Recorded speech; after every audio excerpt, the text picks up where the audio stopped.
السلام عليكم ورحمة الله وبركاته، ومرحبا بكم في فيديو جديد على قناتكم المغرب الجميل. كشف أوليفر غلاسنر مدرب نادي كريستال بالاس الإنجليزي عن مدة غياب المدافع المغربي الشاب شادي رياض عن الملاعب بعد خضوعه لفحوصات طبية دقيقة بالرنين المغناطيسي على إثر تعرضه لإصابة على مستوى الرباط الصليبي.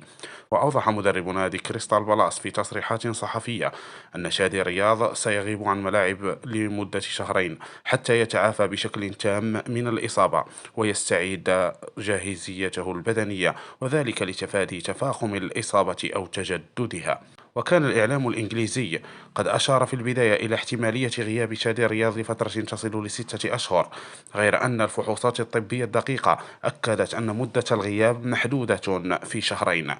جدير بالذكر أن شادي رياض سيغيب عن التربص الإعدادي القادم للمنتخب المغربي المقرر منتصف شهر أكتوبر القادم.